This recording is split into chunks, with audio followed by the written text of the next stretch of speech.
Que Dieu notre Père et le Seigneur Jésus-Christ vous accordent la grâce et la paix.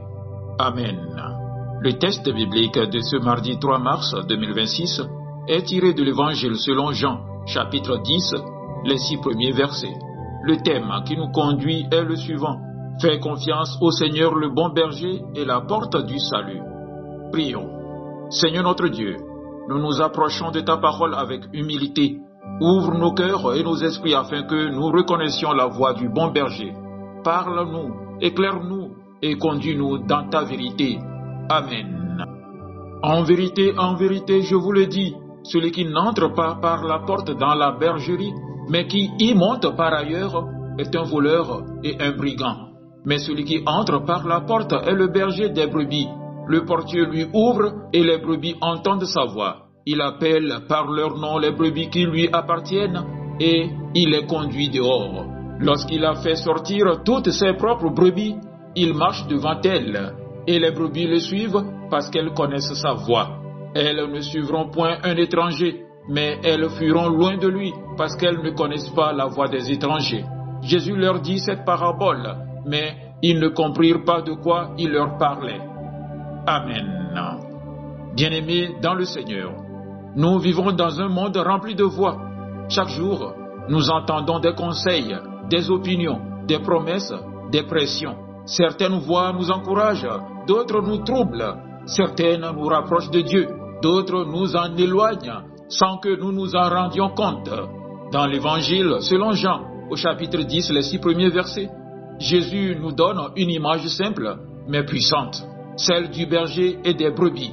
À travers cette parole, il nous révèle une vérité essentielle. Toutes les voies ne doivent pas être suivies. Il y a une voie qui sauve, qui protège et qui conduit à la vie. C'est la voie du bon berger.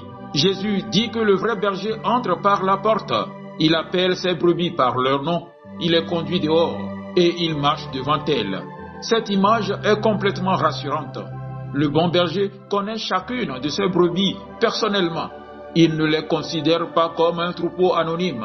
Il les appelle par leur nom. Cela signifie qu'il connaît nos luttes, nos faiblesses, nos peurs et nos combats. Il ne pousse pas ses brebis derrière avec violence. Il marche devant elles. Il ouvre le chemin. Il affronte les dangers avant elles. Faire confiance au Seigneur, c'est accepter qu'il voit plus loin que nous. C'est croire qu'il connaît le chemin, même lorsque nous ne le comprenons pas. Mais si Jésus parle du vrai berger, c'est parce qu'il existe aussi de faux bergers. S'il parle de sa voix, c'est parce qu'il y a d'autres voies. Il dit clairement que les brebis ne suivront pas un étranger, mais qu'elles fuiront loin de lui parce qu'elles ne connaissent pas sa voix. Alors, qui sont ces étrangers aujourd'hui?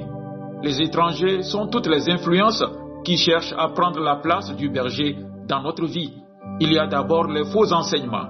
Certains messages promettent le succès sans repentance, la bénédiction sans obéissance, une grâce qui ne transforme pas.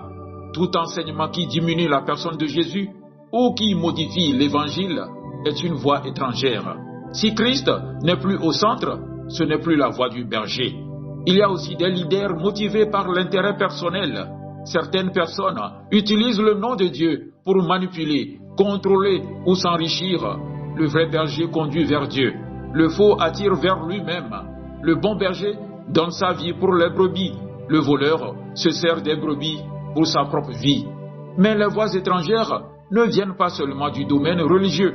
Le monde autour de nous répète sans cesse: sois ton propre maître. La vérité est relative. Tu n'as pas besoin de Dieu pour réussir. Ces idées semblent sages et modernes, mais elles éloignent doucement le cœur de la dépendance envers le Seigneur. Et parfois, l'étranger n'est ni un prédicateur, ni une idéologie. Elle est en nous. L'orgueil murmure que nous pouvons nous débrouiller seuls. La convoitise promet un bonheur rapide. L'amertume nous encourage à garder nos blessures. Si nous ne faisons pas attention, nous pouvons confondre la voix de nos désirs avec celle du berger. Alors, comment reconnaître la voix du berger? Les brebis reconnaissent sa voix parce qu'elles vivent avec lui. La reconnaissance vient de la relation. Plus nous méditons la parole de Dieu, plus nous prions, plus nous recherchons sa présence, et plus nous obéissons à ce qu'il nous montre, plus sa voix devient claire. La confiance ne naît pas en un instant, elle se construit dans la communion quotidienne. Et lorsque nous apprenons à reconnaître sa voix, quelque chose de merveilleux se produit, la paix s'installe.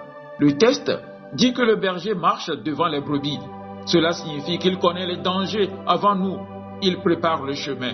Notre paix ne dépend pas de notre capacité à tout comprendre, mais de notre proximité avec lui. Faire confiance au Seigneur, le bon berger et la porte du salut, c'est choisir la sécurité plutôt que l'inquiétude.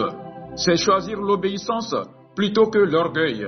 C'est choisir sa direction plutôt que nos propres chemins. Bien-aimés, plusieurs voix parlent aujourd'hui, mais une seule donne la vie. La question n'est pas seulement qui sont les étrangers. La vraie question est quelle voie suis-je en train de suivre? Le bon berger t'appelle par ton nom. Il marche devant toi. Il est la porte du salut. Si tu entres par lui, tu trouveras la sécurité, la paix et la vie. Aujourd'hui, décide de lui faire confiance. Fuis les voies étrangères. Reconnais sa voix et marche derrière lui. Amen. Agréable journée à vous tous.